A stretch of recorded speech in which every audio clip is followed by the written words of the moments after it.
Hi, welcome to Intuitive Reads. This is T, and this is my first video on this channel. Just to give a brief background about me, I do have a degree in religious studies. However, I have been practicing spirituality for over a decade. I am fairly young, but over a decade. And I have always been interested in religion, spirituality, just the way this world ticks and works since I was a little kid. So, however, I wanted to start a channel where it will be a mix of me doing intuitive reads and also educating people who wants to get into some of the metaphysical stuff. I do birth charts, and I do a lot of things, and I have my own business as a spiritual advisor. So I just wanted to make this channel to help inform and also entertain others. So this video is going to be like a intro to tarot reading. So it's going to be a video for those who are beginners and wanting to learn tarot reading. So I guess I will first want to talk about tarot reading. So tarot reading basically has its roots probably in about the 1400s. And basically it is a form of fortune telling. I think you can also say divination. Let me check and see, because I don't like telling people the wrong things, but I think divination came up for me, so I went with it. Okay, so yeah, divination is the practice of using supernatural and occult means to predict future events or discover hidden knowledge. So yes, so many religions will have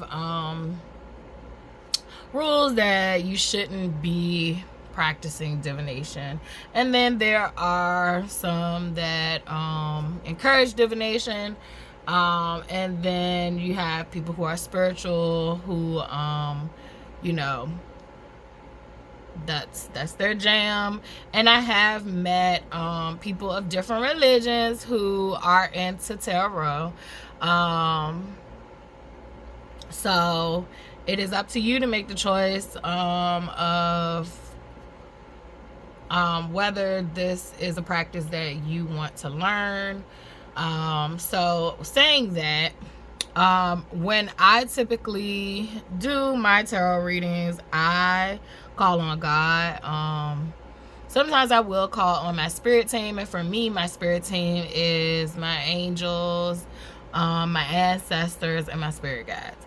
So you may hear me say either of those, but I know that God, for me, God is everything. It's source, universe, all that. So for different people, I know that everybody has their own. Some people pray to Jesus, some people pray to Allah, some people pray to a higher power, source, universe. Like whatever your jam is your jam. You got to figure out your sweet spot. Also, this is my first video, so I'm gonna be and a lie, not anyway, so that's gonna be something that we're gonna have to get with if you decide you want to be on this channel.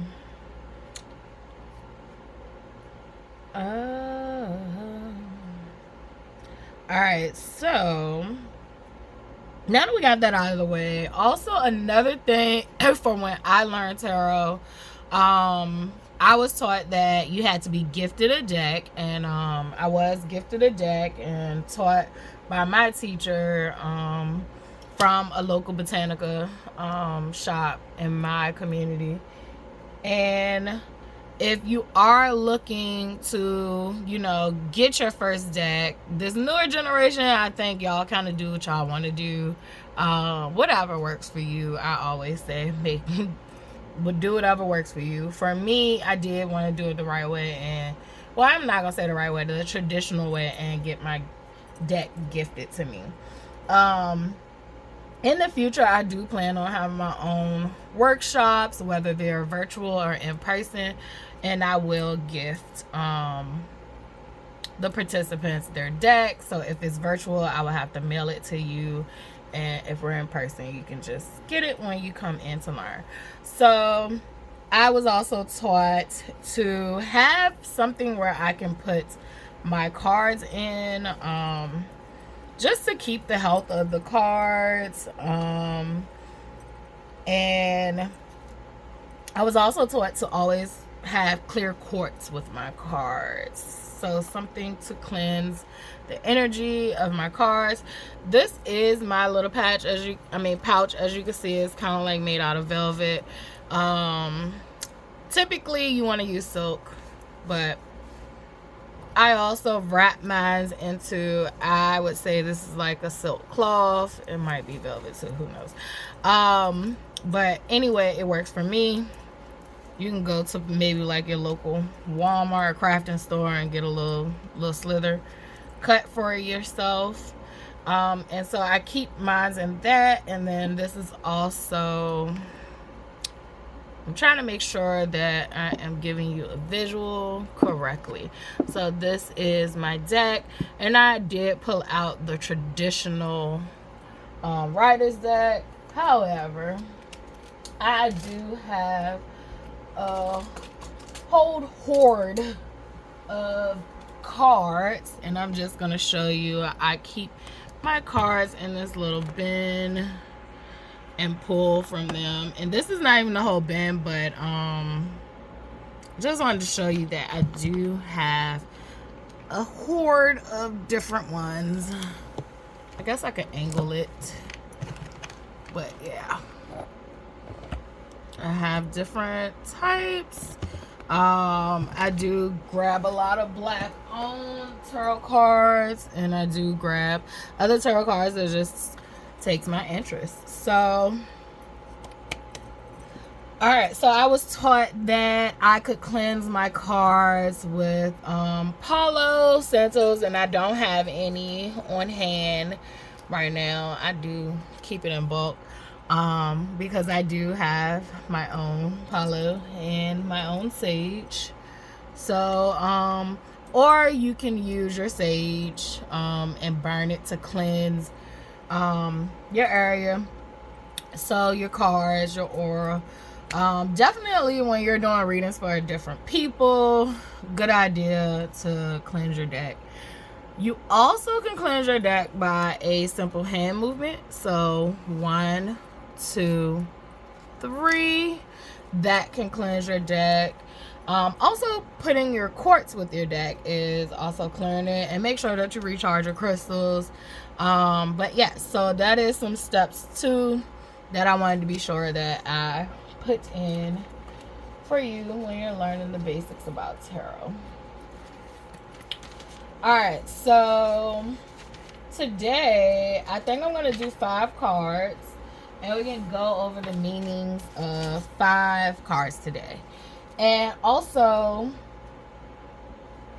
for me, when I first started on tarot, doing basic yes or no questions is the most basic start and the most simplest starts, and it actually helps you get used to using your cards and also comfortable with the meanings, because if, as you know, or you will know when you get into tarot, you have to use discernment with your cards.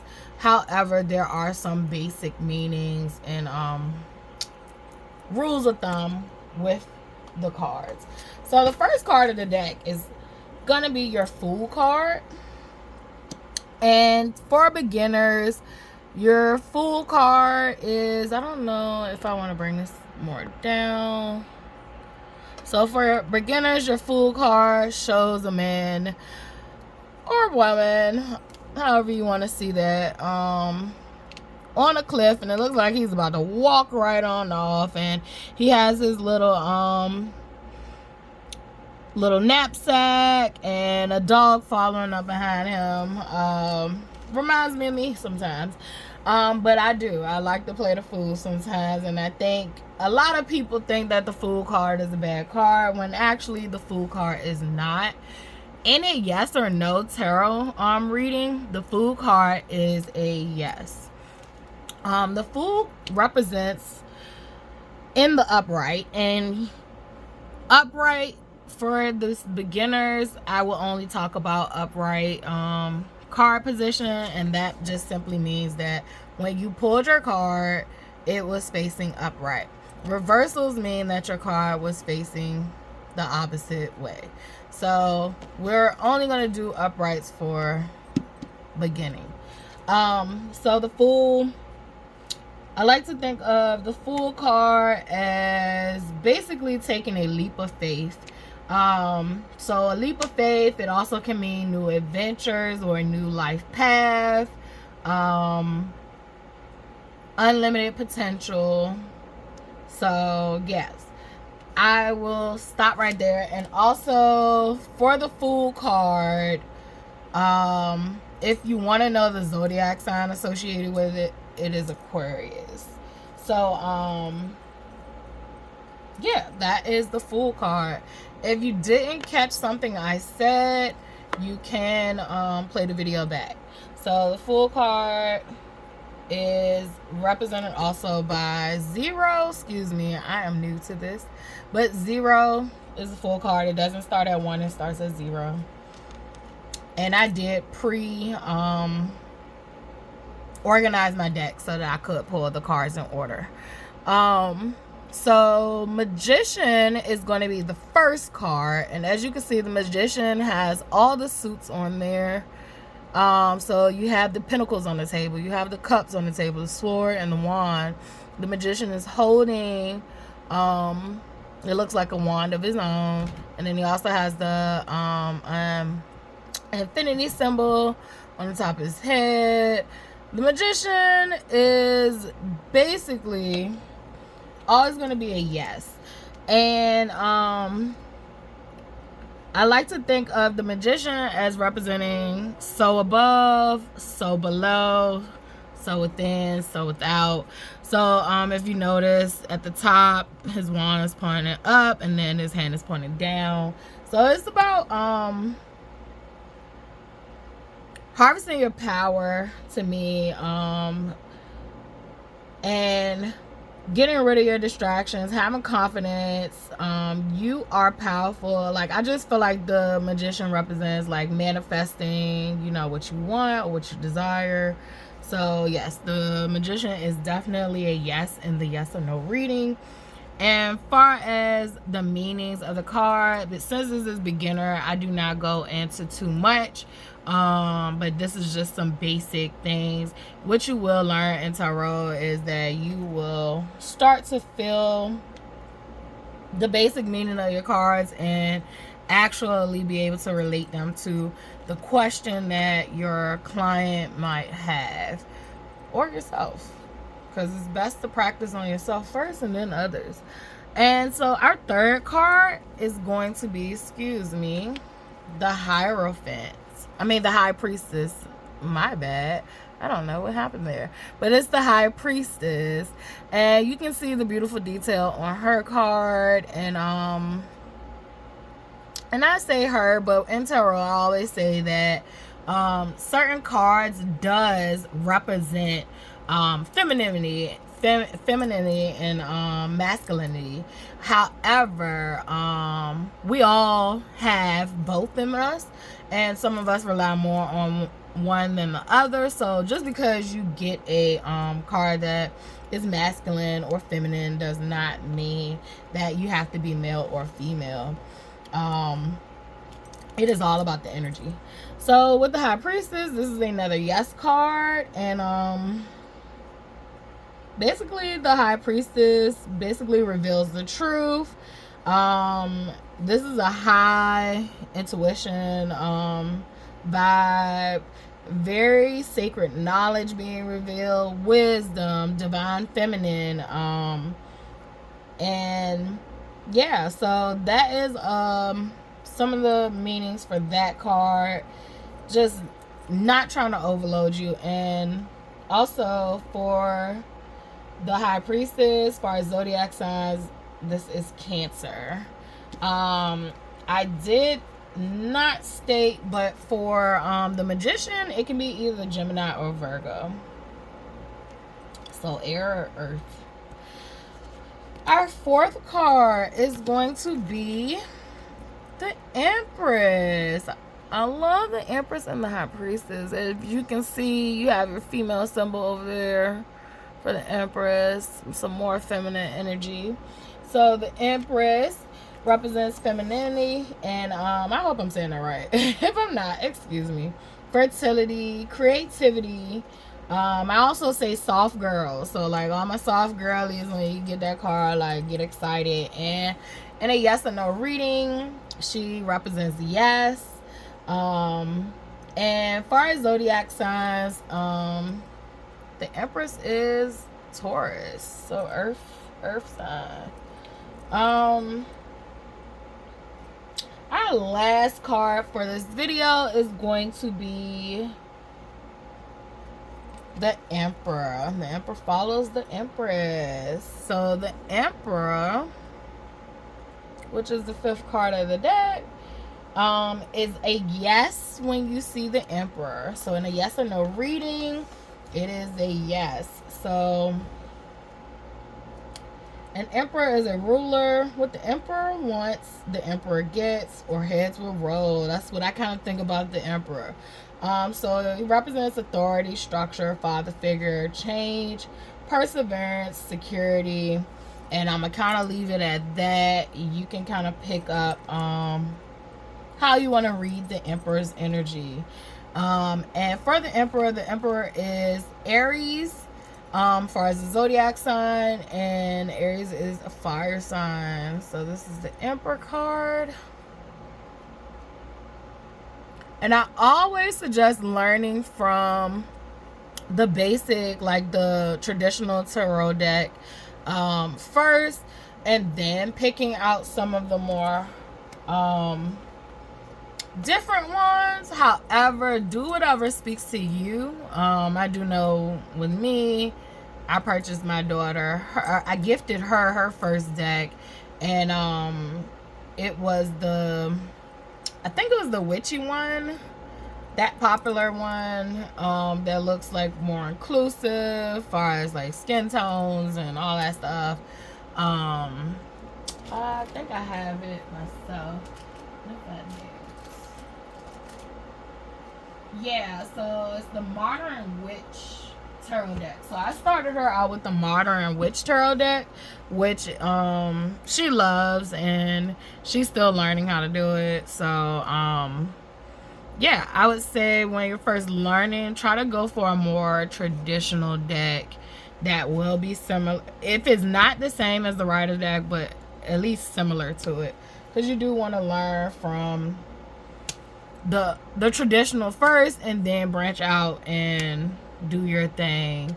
So those were the first 5 cards. Tomorrow I'll come on and do another 5. I thank you for watching the video. Please like, subscribe, and share the videos. And I look forward to sharing with you guys, teaching you whatever I have in my skill set, and also hopefully doing some tarot reading soon. So thank you, and y'all have a good day.